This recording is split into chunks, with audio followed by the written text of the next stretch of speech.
कर देव उठनी एकादशी तक भगवान तब साधना से जब पहली बार उठकर चरण रखते हैं तो मेरे नारायण का पहला चरण भगवान कुबेर भंडारी अर्थात कुबेर स्वयं कुबेर देव भगवान हाथ में ले और दूसरा चरण माता लक्ष्मी ले।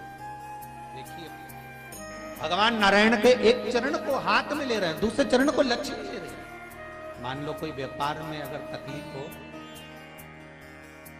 कमाई अच्छी नहीं हो रही हो, व्यापार नहीं चल रहा हो, तो निवेदन करूंगा कि किसी के चक्कर में मत पड़ना, कहीं जाकर पूछना।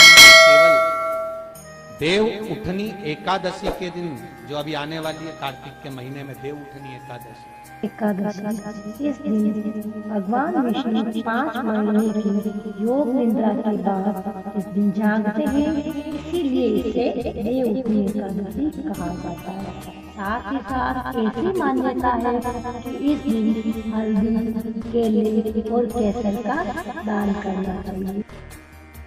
इस दिन एक सिक्का, जब रात्रि को आप तुलसी जी की पूजन करें, ठाकुर जी की पूजन करें, एक सिक्का उसको नीचे रखकर उसको भगवान को विराजमान कर तुलसी माता या शालिग्राम जी को विराजमान कर फिर पूजन करें। सुबह ब्रह्म मुहूर्त में 4 बजे जब आप देवता को उठाएं, वहां पर जब लीपन करें और उठाने जाएं उस गन्ने की झोपड़ी के अंदर, तो वो सिक्के को अपने पल्लू में डालकर हल्दी की कटोरी में भरकर दुकान में, व्यापार में, व्यवसाय में रख दें।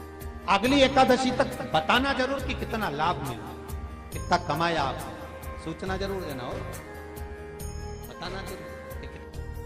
साथ ही साथ इस शुभ दिन पर शाम के समय तुलसी के सामने शुद्ध घी का दीपक जरूर लगाना चाहिए। जल नहीं चढ़ाना चाहिए क्योंकि कहा जाता है कि एकादशी और रविवार को तुलसी जी में जल नहीं चढ़ाया जाता है। क्यों?